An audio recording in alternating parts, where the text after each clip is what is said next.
Welcome to the September 27th, 2016 meeting of Pequannock Township Council. Ms. Marsh?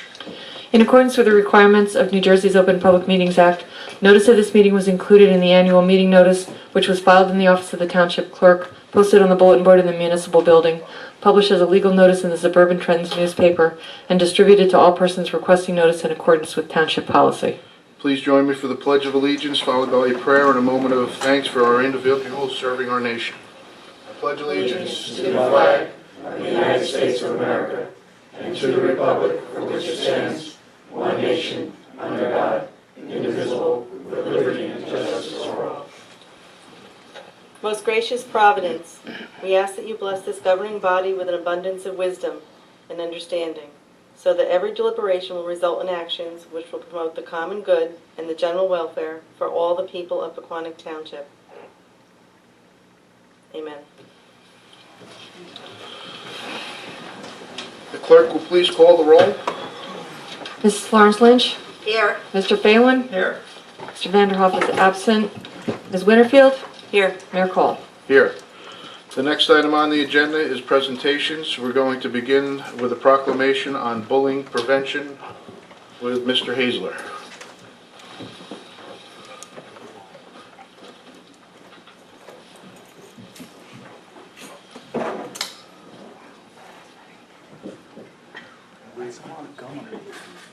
We've invited all of the principals from the schools in Pequannock, along with the bullying, anti-bullying coordinator.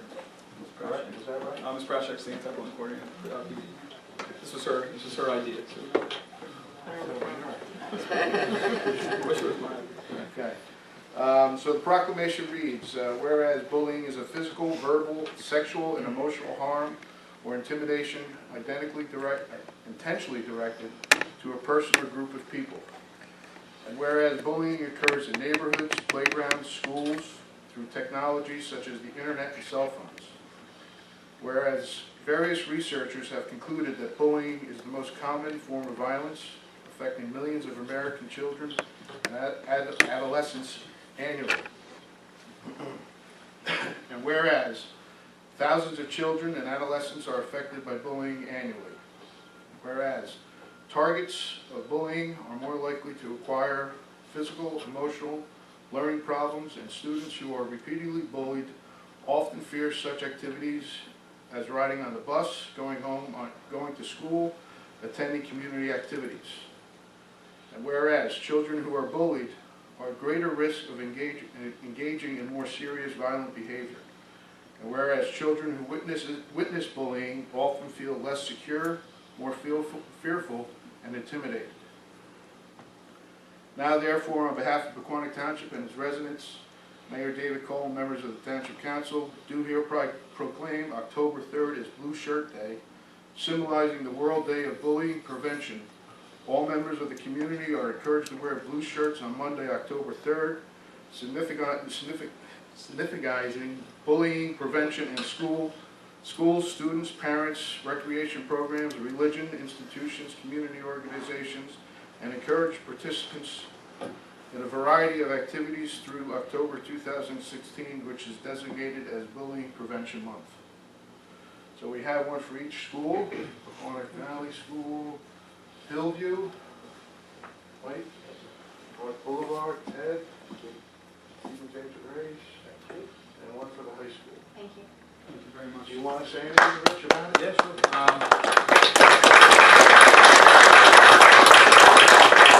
We had the opportunity, our anti-bullying specialist had the opportunity to attend a conference that was sponsored by the New York Jets this past summer, and we've been partnering with them. And Ms. Brashek came to me over the last week and said, can we get the community involved in Blue Shirt Day, which is a worldwide thing.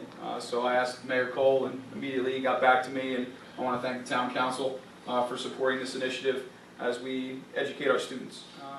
We're a wonderful team here in Pequannock. The administrators work very closely together from elementary all the way through high school. And we have a wonderful partnership with the community. Our police officers are in our buildings all the time and do a great job for our kids.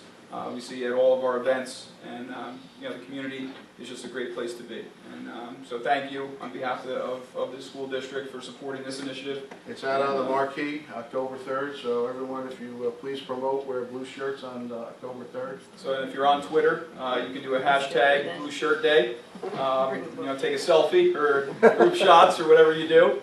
And also we have a hashtag for the district, which is hashtag PEQ Panther Pride. So if you have Twitter out there in the community, please take pictures and put it up there.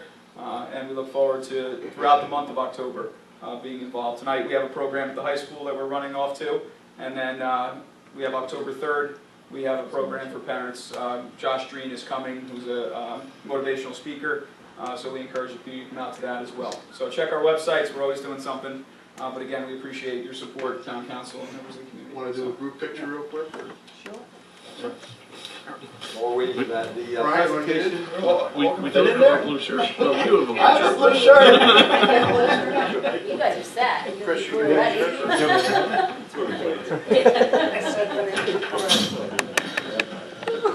Okay, come on over here.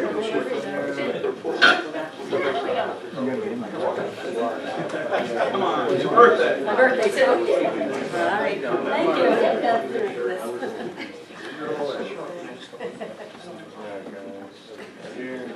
Go there first.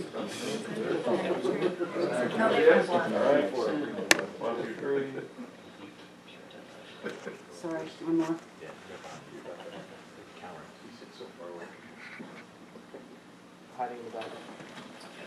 All right. Yeah, Nicole. Thank you for coming, appreciate it. Thank you very much. Thank you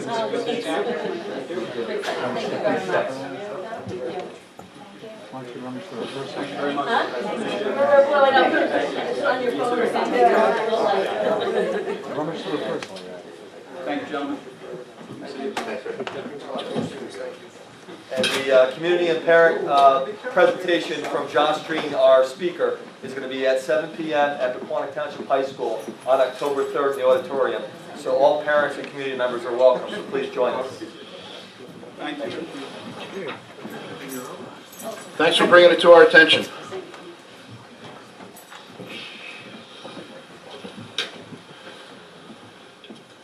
Next is the presentation of the police accreditation certification. Chief Spring.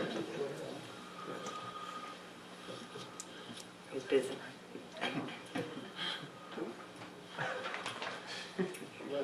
All right.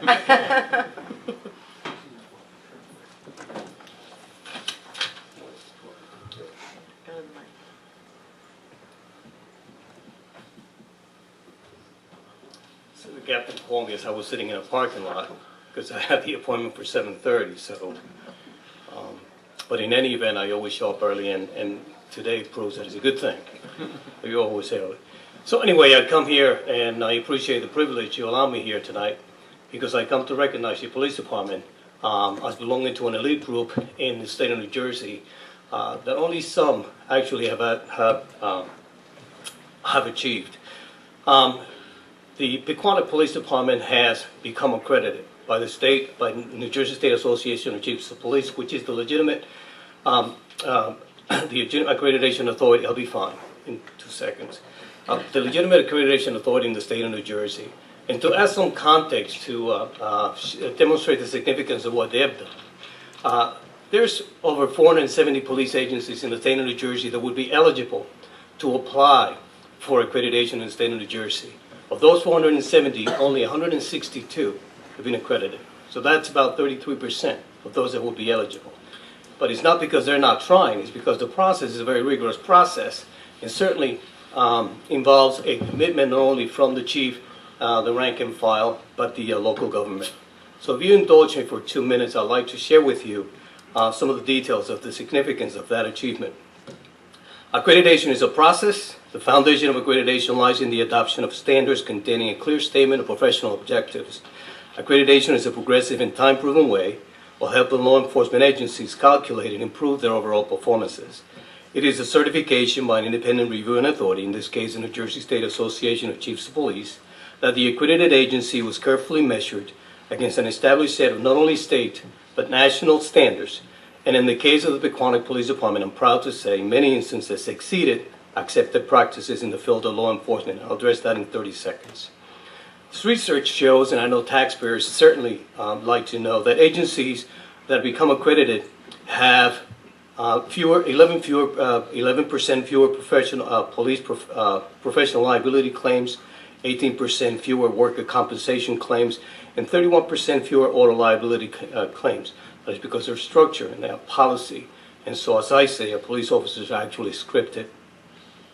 Moreover, municipalities that participate in a male-affiliated joint insurance fund stand to receive substantial insurance premium discounts when their police departments attain accreditation. But besides the fiscal advantages, I think, there are other tangible benefits of an agency becoming accredited, particularly in the state of New Jersey.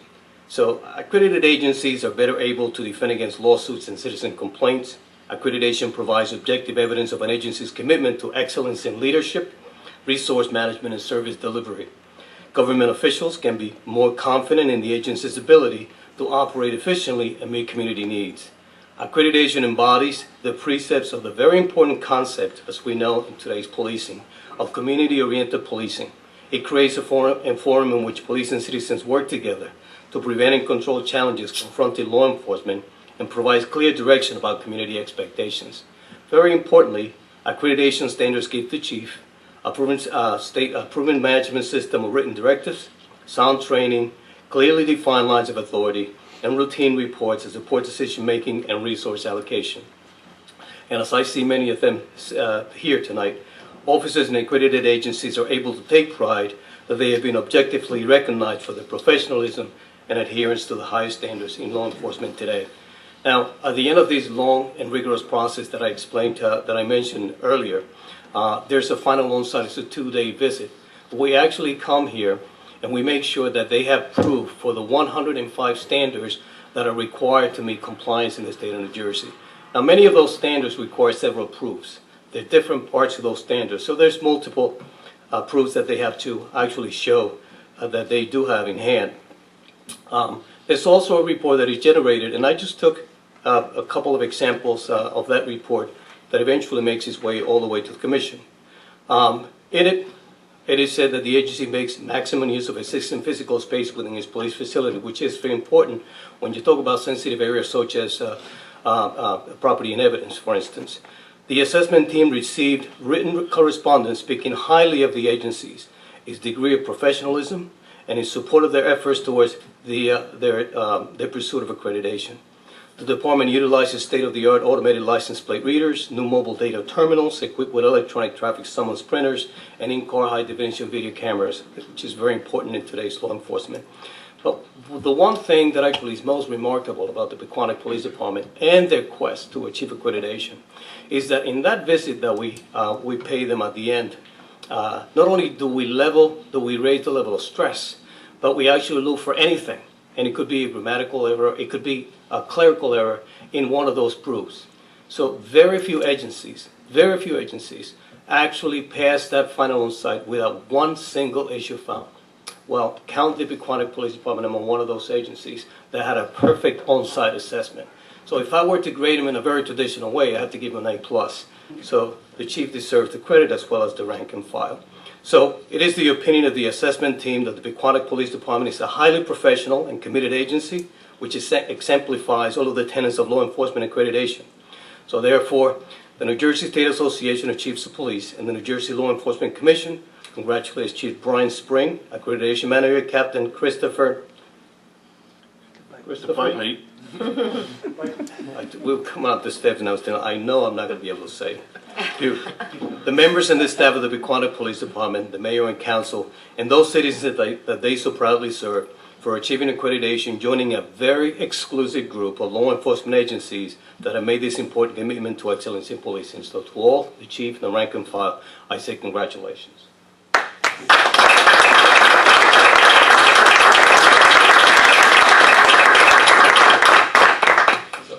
You've earned it. Thank you. Hey, Brian, let's get a photo with John. Yeah.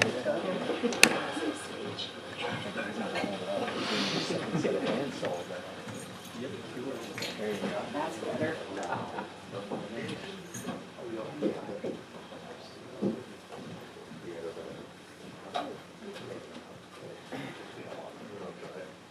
We definitely want Yeah, come on. Harry and Chris.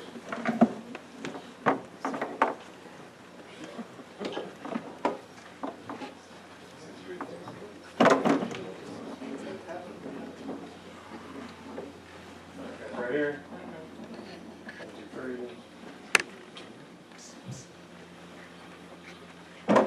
Okay, good. Which one you gotta look at? Congratulations. Yeah, congratulations. That's outstanding. Congratulations. Thank you. Thank you. Just a few quick words. First, I'd like to thank our personnel for the months of proofs and policies that they had to sign off on. I know it was a little taxing at times, but we got through it, and everybody did great, and I rarely heard any complaints. Either that or they just didn't reach my office. But, I saw smiles all the time, so I'm really happy about that.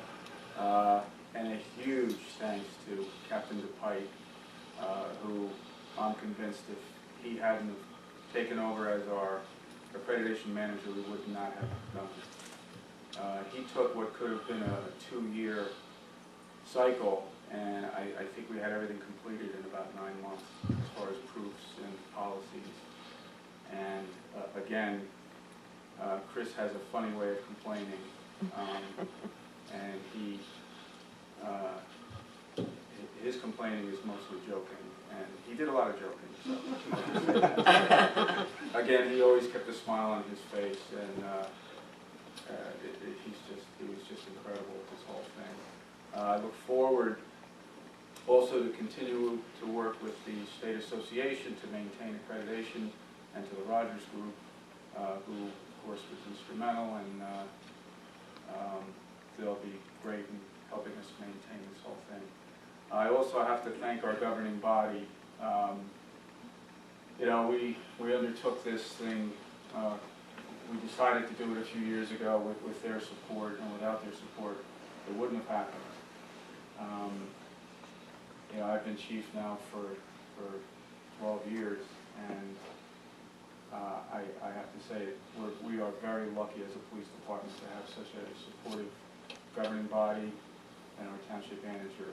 They've been nothing less than excellent with us, as evidenced out front by our thin blue line, which was a suggestion by Councilwoman Winterfield, and we're very happy to have done that last week. And I must say, after it was done, I took a few snapshots, posted it on our Facebook page, and it nearly broke the internet. I think to date we have upwards of 40,000 views of that post, and any other post I've put up there, you know, not nearly as many views. So it says something about the support we get from our residents and the rest of our police officers. So that's it. Thank you very much. Brian, we just wanted to say congratulations to you and to Chris. It's a great achievement and something to be very proud of, and you know, you have our support 100%. So Thank you. Thank you very much. thank you.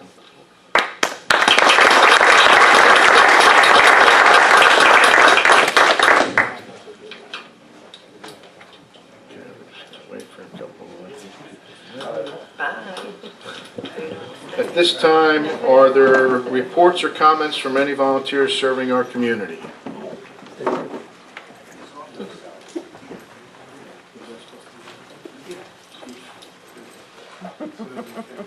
Thanks, guys. Ed? Edward Engelbart, 64 Hopper Avenue, Pompton Plains, New Jersey. I'm a member of the Pequannock Township Historic District Commission, town historian, and a member of the Pequannock Township Historical Society, which is a 501c3 organization. And I want to talk about two things today. First, I want to thank the council for their engagement with respect to the Martin Berry House. It's been a long, drawn-out process, and hopefully next month this will be brought to a conclusion. And I want to thank you for your due diligence in dealing with the issue of the Martin Berry House. I know it's not been an easy task, but what I also want to talk about is an opportunity in which monies can be gotten to be used to restore and to improve anything that involves the physical nature of the Martin Berry House.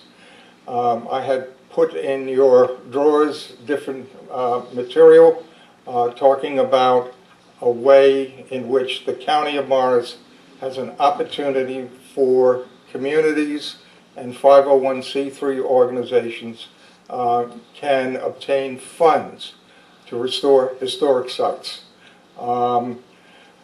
There are two ways in which monies can be raised. One is through the Morris County Heritage Commission, which is small grants of money, and it's my understanding the Pequannock Township Historical Society will be utilizing that format.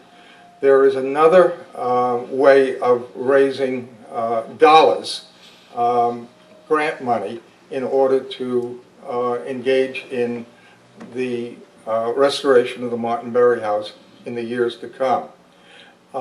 As I had said in my memo, it's a 3-year process that the Morris County Historic Preservation Trust Fund Advisory Board has.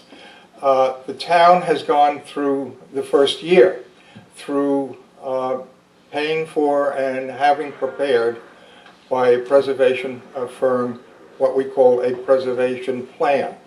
And that plan is absolutely necessary in order to begin this process. And I want to compliment the township and Dave and those involved in that process, because I think it was a very worthwhile process. What was very important, through the analysis of that house, it is making the Martin Berry House one of the oldest homes in New Jersey. It is pushing back the house to 1720 in terms of its beginnings, its origins. And that is a rather unique thing for a community to have with a historic home within its community.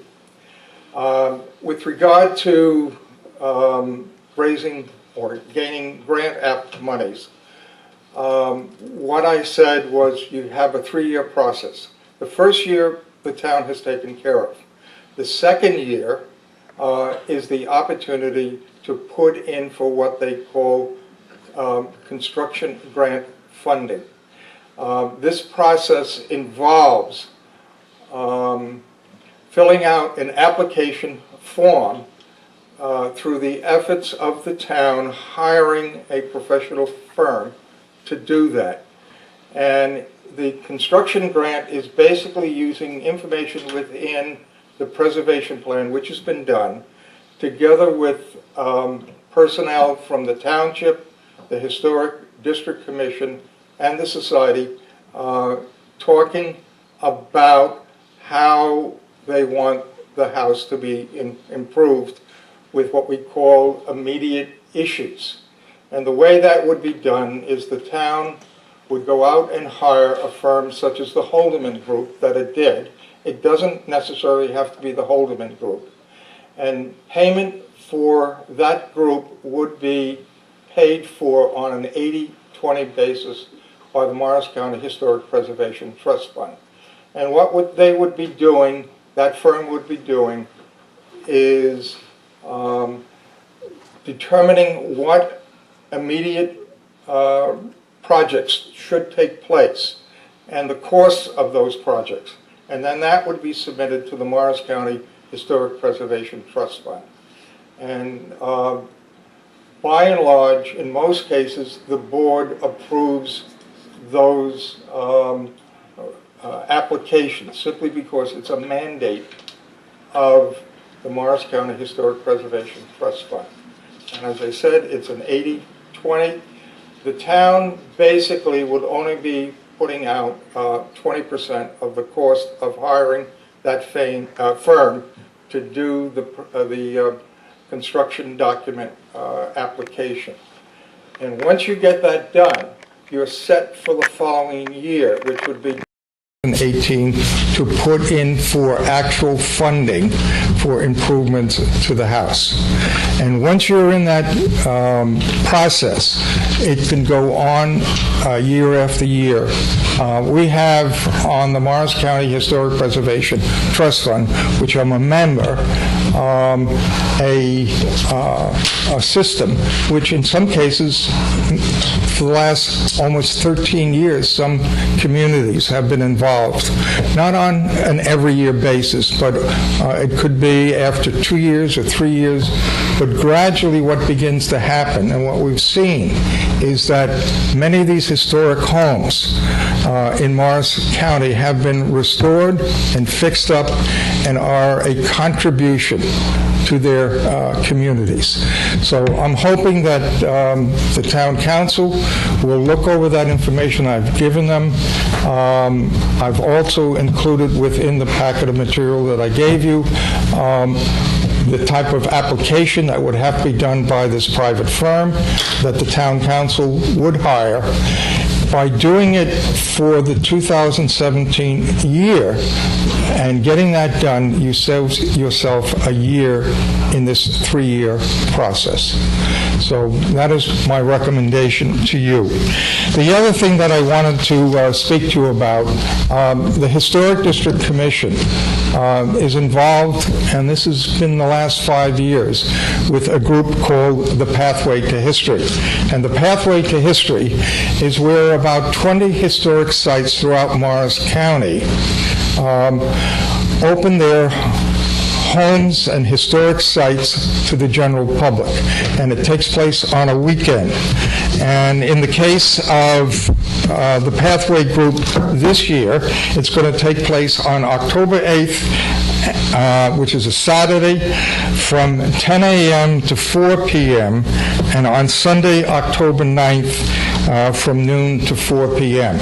And this is open to the general public. There is no fee, there is no charge, and it's an opportunity for people within Morris County, and you don't even have to be in Morris County, you could come from anywhere, and to visit these historic sites.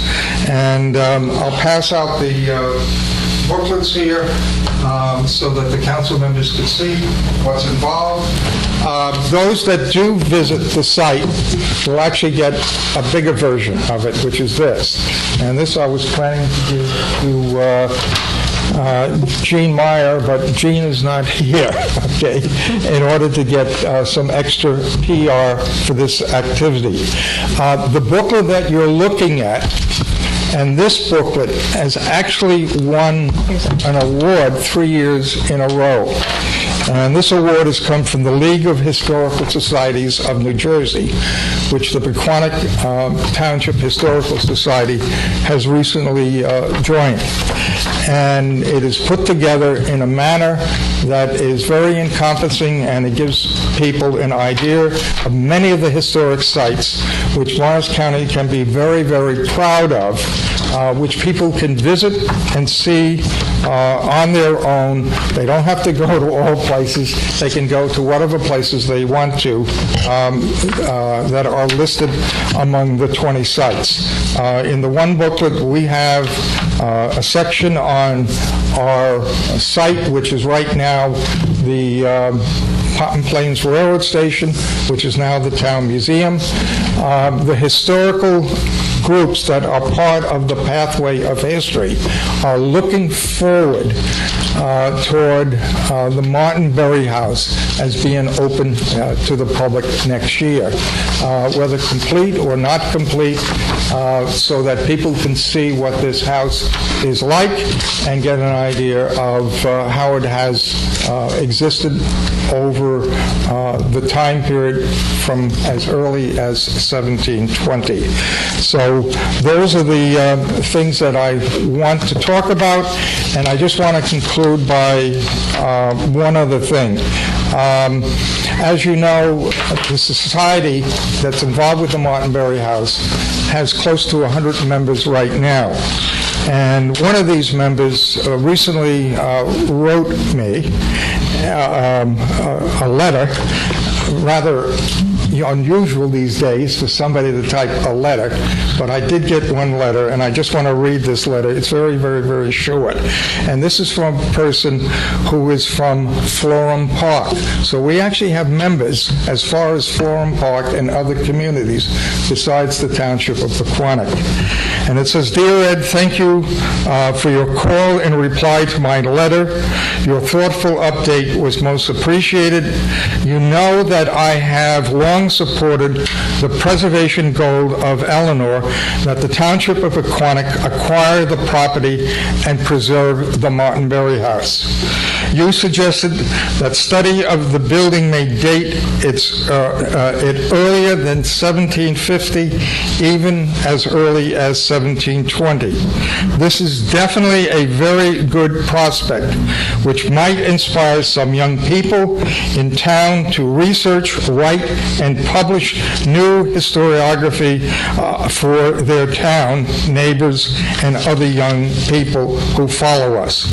I will celebrate gleefully and support Eleanor's goal leading to the continued preservation in the township of the Martin Berry home."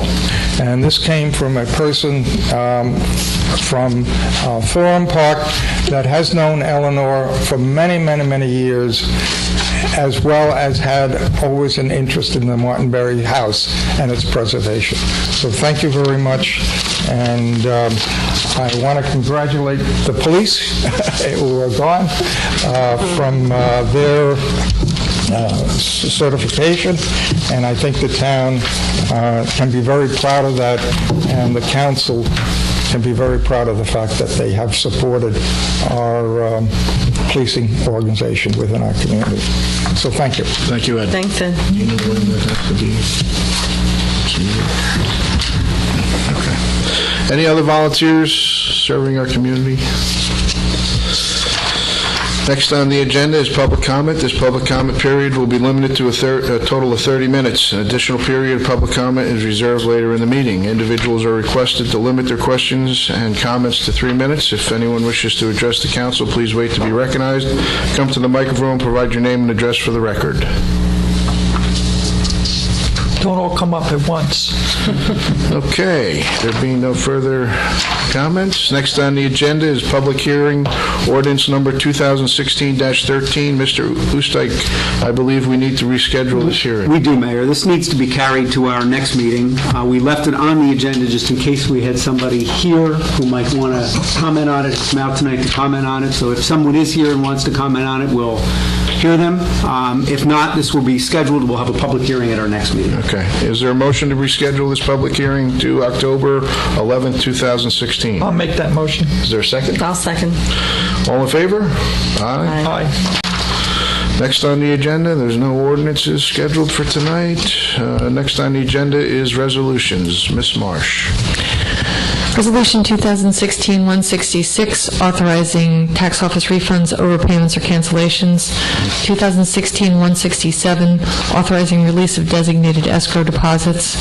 2016-168, authorizing release of designated road opening deposits. And R 2016-169, approving payment of the itemized claims as set forth on the September 23rd, 2016 bill list. Are there any comments or resolution on the resolutions from council? None. Nope. Is there a motion to adopt these resolutions? I'll make a motion to adopt Resolution 2016-166 through 169. Is there a second? I'll second. Roll call? Mrs. Florence Lynch? Yes. Mr. Phelan? Yes. Ms. Winterfield? Yes. Mayor Cole? Yes. There's no items for discussion. Next on the reports and notices, are there any comments or questions from council? No. Next is the manager's report. Mr. Holberg. Okay, reclamation final paving continues this week and next in the village. The turnpike will also be paved during this process, so sometime within the next 2 to 3 weeks. Unfortunately, the reclamation process caused one of the original shallow drainage lines to collapse, which will require excavating a newly paved section of Brookside Avenue. We'll do that, and we'll patch it, and we'll infrared it so it doesn't appear to be a separate patch.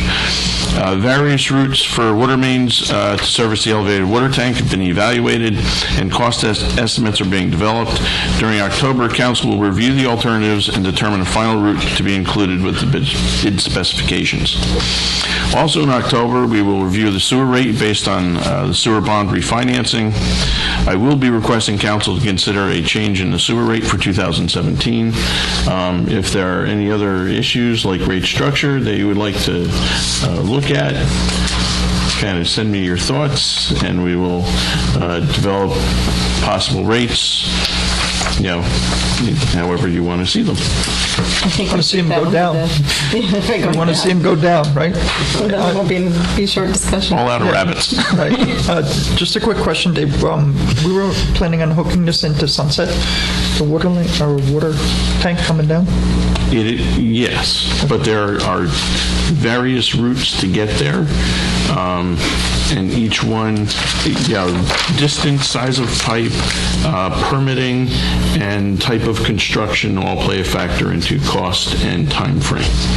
So we have the right of way in certain areas, right?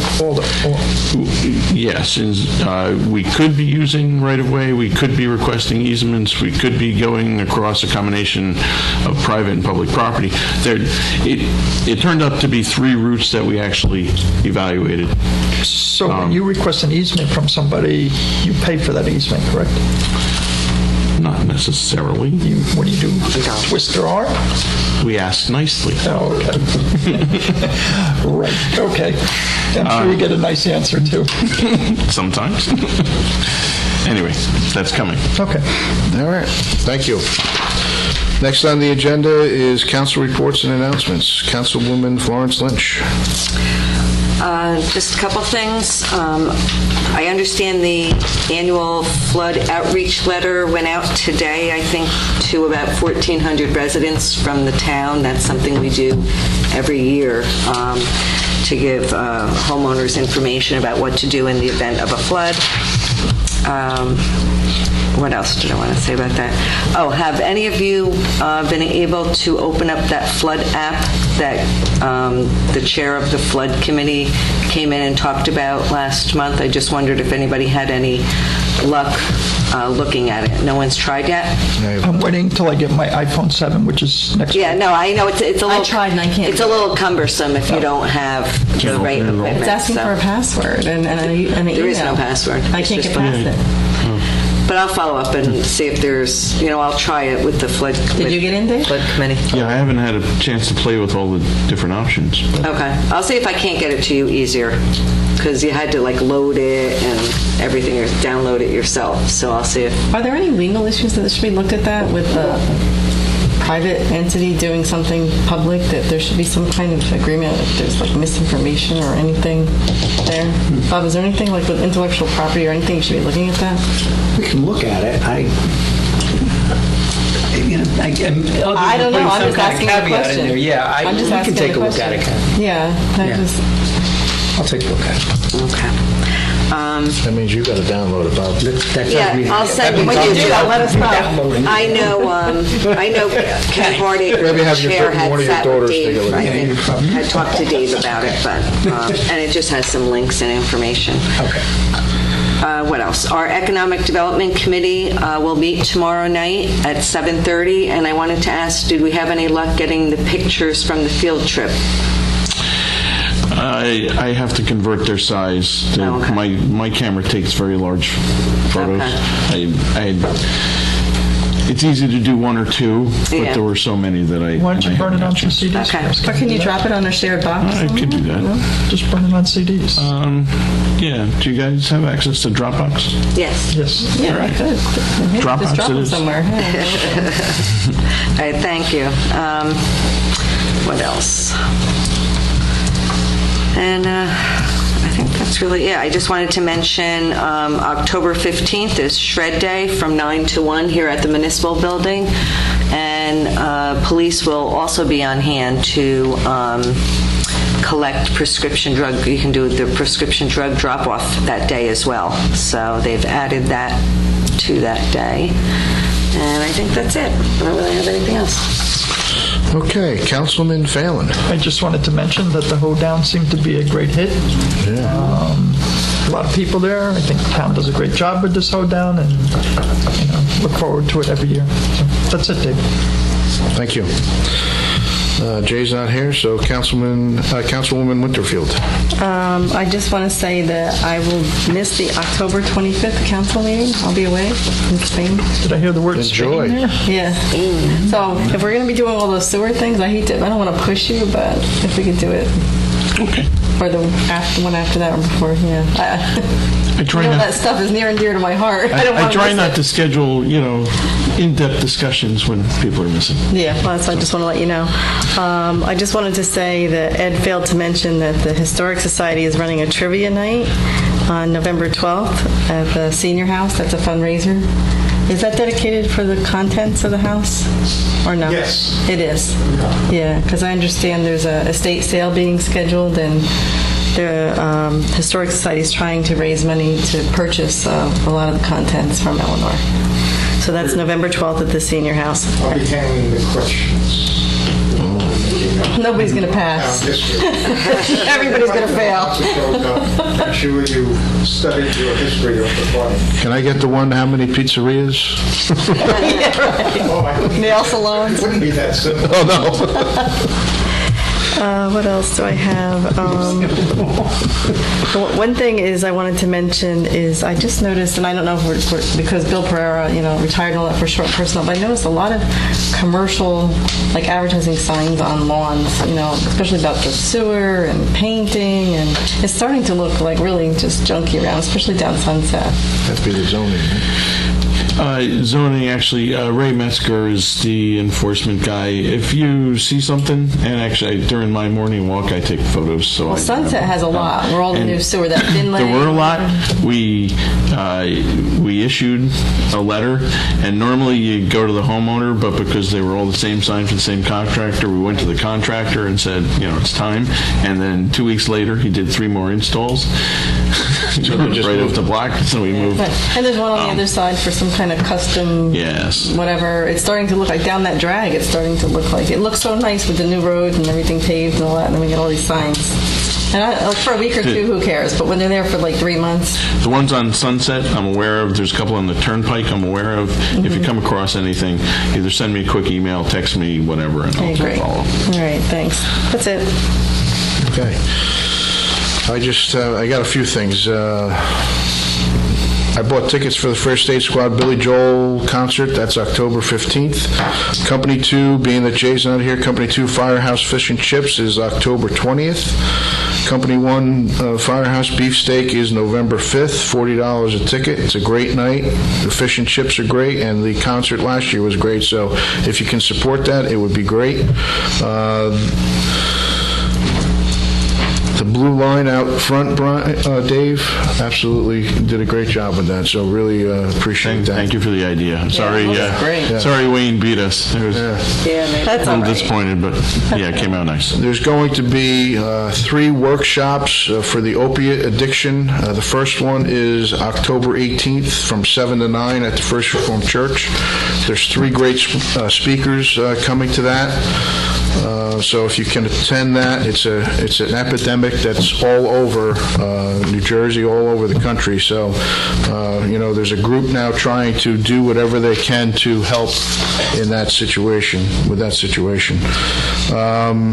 I agree, Rich. The hoedown was fantastic. I thought it was probably the most well-attended hoedown. I think a lot had to do with the weather. Sometimes, yeah. But it was great. The last thing I have is the Pequannock Township High School 2016 Hall of Fame will honor 5 outstanding graduates at a Hall of Fame celebration dinner to be held on Thursday, October 27th, 2016. The recipients who have made significant achievements in a wide variety of fields are Kim Garris, Owen Jones, Wesley Rehorn, our own Ed Leonard, and George Budd.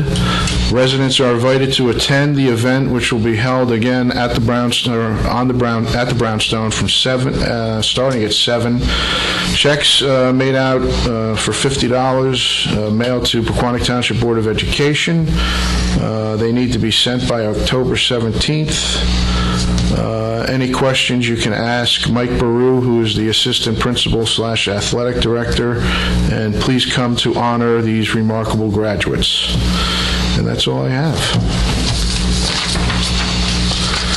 All right, next on the agenda is public comment. If anyone wishes to address the council, please wait to be recognized. Come to the microphone, provide your name and address for the record. Mike? Larry, sorry. Wow. Close though. Larry Syansky, 34 Carolina Ave, Pompton Plains. I just had a question. I know that there was not necessarily sure, and I apologize in advance for not doing something in the proper manner, so I just don't know the procedures. I know that there was a resolution passed last meeting with regard to the ad hoc committee with regard to Parks and Rec.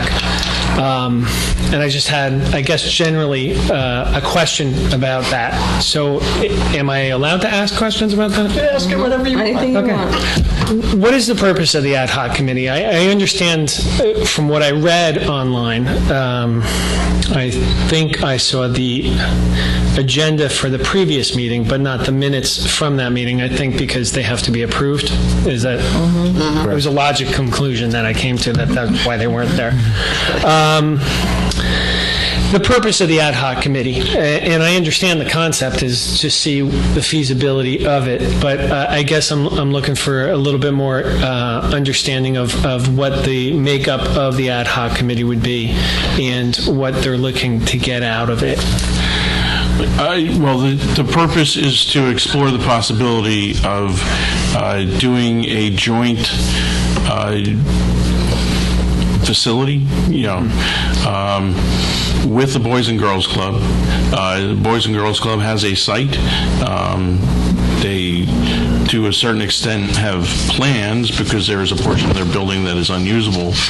The township has long considered the possibility of building a community center. There seems to be a natural combination that might work there. So the point of the committee is to get trustees from the Boys and Girls Club, council people, management from the township to kind of sit down and see if there is an agreement that can be worked out that will benefit both agencies. If we can pass that hurdle, then we can start talking about, some more specifics about, exactly who's going to do what. But we need to get over the hurdle of, can we come to an agreement before we take the next step? Now, and I guess this leads to the next question. What would the now, you say, with regard to the first hurdle, as far as the agreement is concerned, is it an agreement in terms of, what is it an agreement in terms of? Very simply, can the township and the Boys and Girls Club work together to build a joint facility? Now, how does that implicate the actual programs of the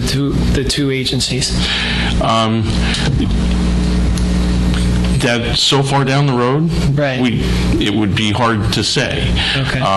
It's our intent for the end user of our current programs to notice no difference in the meantime. It's my desire that we do not lose any existing programs and that we increase our ability to provide depth of service Okay. by not competing with another local agency. And there are very few things that we actually compete for. Right. We serve two different markets, but having a joint facility, it may not make sense for each agency to build their own separate facility, is where. Right. As far as the makeup of that ad hoc committee, what is, and I know you alluded to that, what would the makeup of that committee be?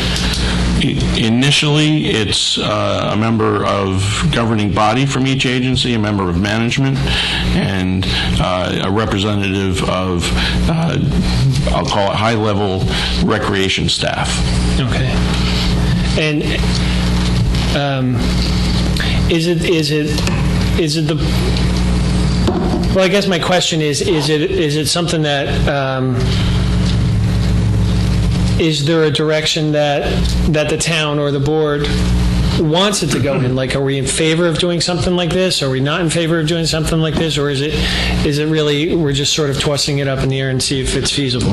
I don't think we would be exploring it if we weren't in favor of it. Right. I think we would be remiss if we didn't explore this before pursuing some other avenue. Okay. And I guess with regard to, for instance, my participation or the public's participation in that committee and seeing how that goes, to what extent is there the possibility of that? I think there will be a lot of possibility down the road, and actually the purpose of our Recreation Advisory Board is to represent the public on all matters of recreation. Right. So we have an agency that is set up to provide that input. If we can't come to a high-level management agreement to make this work, there's no point in discussing what programs are going to be run there. So, like I said, this is the first step, and we really have to clear this hurdle before we... This committee, or the concept of the committee, I believe will change over time once we move forward, if we're able to move forward. What, and since you brought it up, what amount, I don't want to say participation, or I would probably lean more towards input, would like the Parks and Rec Commission have in that ad hoc committee or anything with regard to it? At some point, a lot. Because the way I understand their roles, it's really just advisory. They don't really make any decisions. They just come in and they say, yeah, sounds like a good idea. Yeah. Like, I was particularly involved in the skate park thing where we went back and forth for numerous minutes about whether or not we wanted to or didn't, and then they said yeah, and that was pretty much it. It was like, okay, yeah, let's explore it, let's see if it's a possibility. I know that they don't wield that much power, so how much really input would the commission have beyond just that? Not much. I'm going to leave that up to council. I mean, they're going to make recommendations to us. Right. Ultimately, we would have to make the decision because it comes down to money, and that's what our just like the responsibility is. Right. Just like the ad hoc committee, all they're going to do is make recommendations. They have no power to say this is going to happen. They're going to make suggestions, and they're going to present them to us. Is the ad hoc committee made up of the town council? No. Anybody? Maybe one member. Yeah, one of person. Town council. Okay. We cannot discuss things as a group prior to a meeting, so there's going to be only one member on it. Okay. How many members would there be in the ad hoc committee? I don't think we got that far yet. I think we total was 6. I think we had a set of 3 from the Boys and Girls Club and 3 from the town. Okay.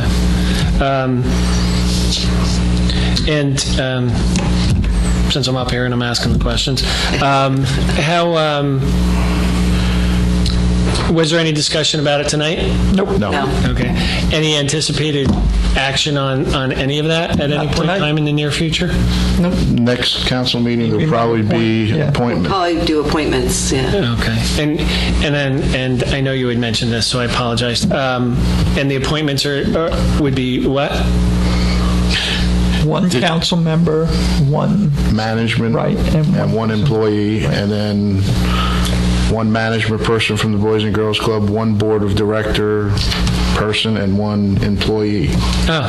From both? From both. Okay. 3 and 3. And would the employee be necessarily a Parks and Rec employee? 'Cause I know we're limited on those at the present time. Or would it just be a town employee? It would be a town employee, and understand that the makeup of this committee could change over time. Initially, since we're going to be discussing contracts and possible financing, the initial things that we need to discuss are going to rely heavily on public purchasing and contracting and things like that. As we move forward and we start to talk about space, if we get that far, and utilization and what it should look like, the staff person will likely change as the direction of the committee changes.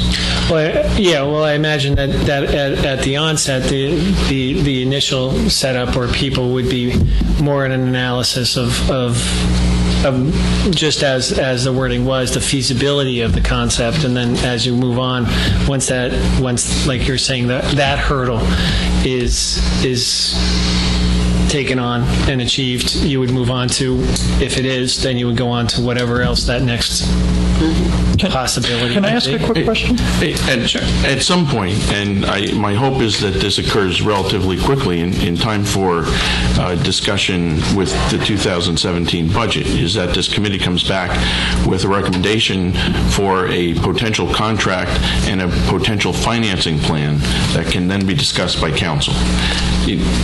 That would be the most immediate goal. Can we do it?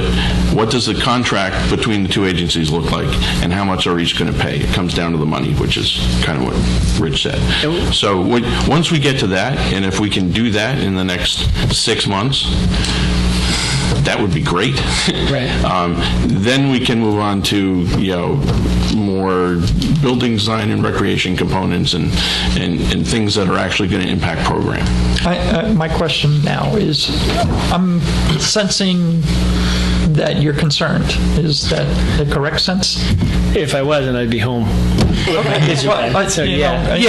I'm concerned. I'm a lifetime resident. I went to high school with Mr. Holberg. Well, you just dated yourself. I did. Believe me. And I thought you were much younger. And I'm older. And I'm older in my belief. We, as a council and as the representatives for the people in this town, want to make the right decision. So we would look at everything, obviously. We don't want to lose any services. We want to increase our services if we can for the Parks and Rec, for the children of our town, and so forth. So I'm sure we're going to look very carefully at it when this ad hoc committee brings us something. And I'm sure we'll ask for input from the public at that point, because we're not going to make a decision just like that. Right. So I'm sure you'll be involved in this. And your committee should be here too, yeah. Right. When that presentation. Yeah, I imagine that they would be. And I think they had the first meeting last night, and unfortunately I was not there. But No, it's next week. really, wasn't it? Yeah, so you didn't because I miss thought it. I got an email saying that there was a meeting on Monday. Miss it. Don't tell my wife. 'Cause she doesn't. The first Monday of October. Okay. All right. So are you in favor or not in favor of a community center? I'm that person on the ad hoc committee that hasn't heard enough yet. But I would say I would be in favor of it under limited circumstances, and not in favor under other circumstances. Mm-hmm. I mean, like I said, I'm a lifetime resident here, except for a few years when I went away to school and then I came back.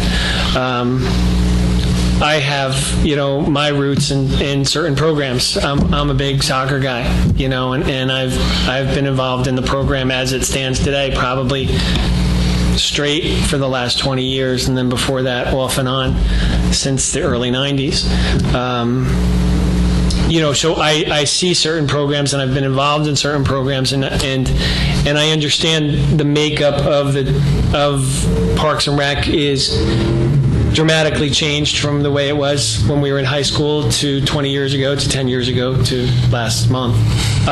So I understand there's a lot of changes and there's a lot of implications based on those changes. I don't know if the changes were necessarily in mind with regard to further action, and that the ad hoc committee is sort of looking at it in that regard. I mean, ordinarily, actions aren't taken without the concept of, well, what are we doing next, or what are we doing with this department? If we do this, then we can go this way, and then this opens this avenue, or it makes this idea more palatable than not. I would hate to see Parks and Rec. I have my own biases with regard to the different departments and the different programs that are run through Boys Club, through town, through the Parks and Rec. I've seen things fail through Parks and Rec. I've seen things fail through Boys Club. My concern is that that in terms of program consolidation, worker consolidation, that the benefits of one don't get diminished to assist the other, and that would be my concern. I see the benefits in some, and I obviously for years was why I tried to do things with the Parks and Rec Commission. Is that in my head, I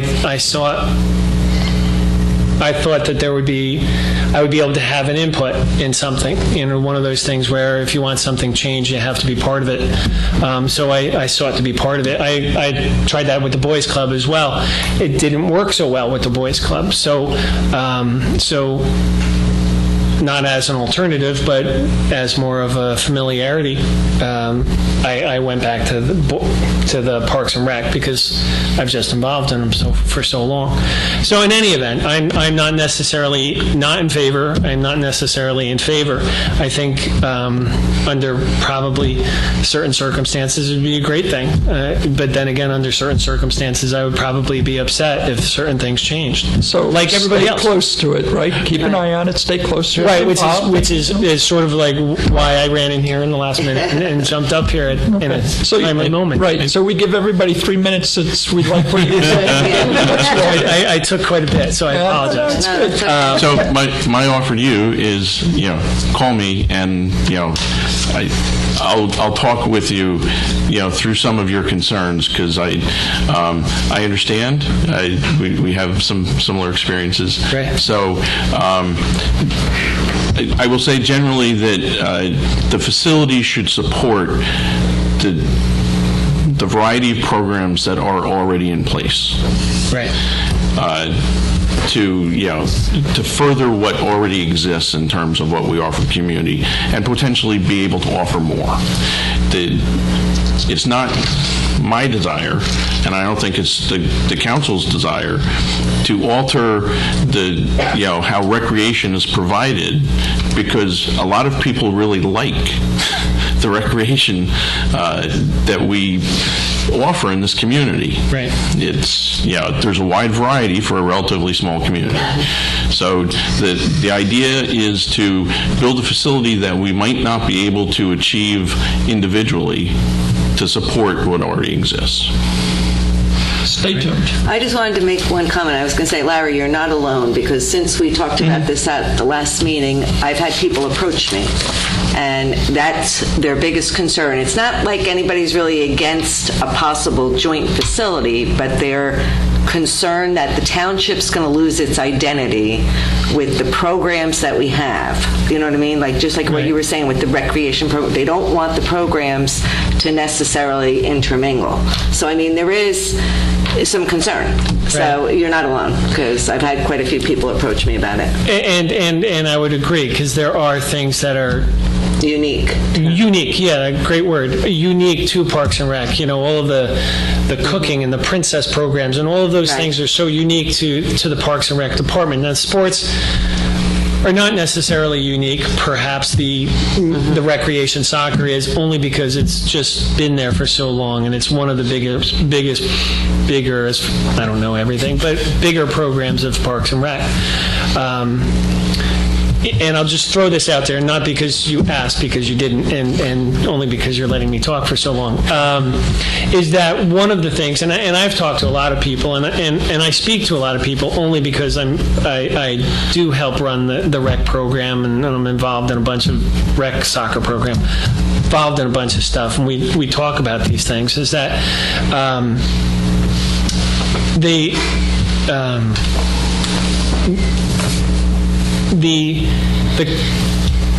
identity, the fact that you pointed out the identity is a big thing, because in terms of, it might not be the correct word, but accountability with regard to concerns or complaints or just issues with regard to the Boys Club versus a town program versus a Pequannock town program, whether it's accurate or not, by appearances, it's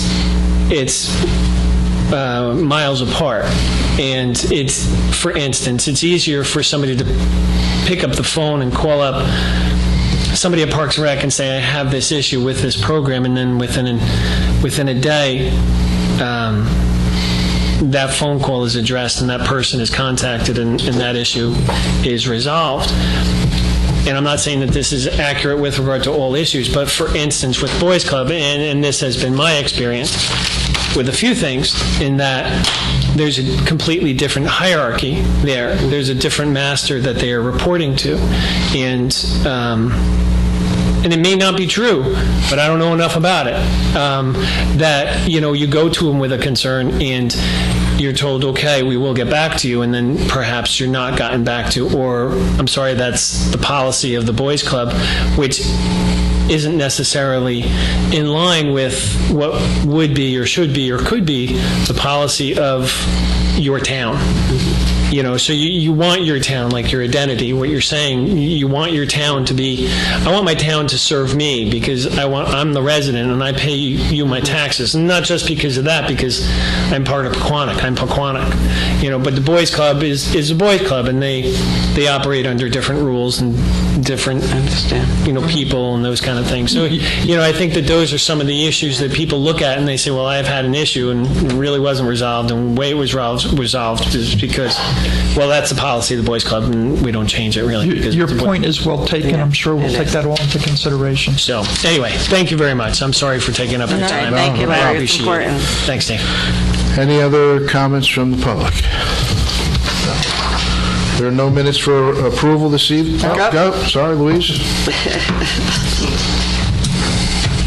Louise Marchese, 16 Roland Road. I can't sit here and not say a word. We've heard bullying tonight. We've heard the terrific police department we have, and now I'm hearing bureaucratic stuff. I'm not into bureaucratic stuff. Let's get down to the nitty-gritty. We got to keep these kids off the streets. We have a serious, in this state, in this county, in this town, we have a serious drug problem. I don't want to hear about the bureaucracy of the Boys Club versus the Girls Club. It's all about the kids, damn it. Let's do it for the kids. Any other comment? Frank, did you have your hand up or no? No. Thank you, Louise. Touching that one. Frank's like, he's not touching that one. All right. There's no minutes for approval this evening. Next on the agenda, are there any closed session discussions? I have No? Nothing. All right. Do I have a motion? Being no further business, is there a motion to adjourn? I'll make that motion. Second? All in favor? Aye. All right. We're out. Thank you.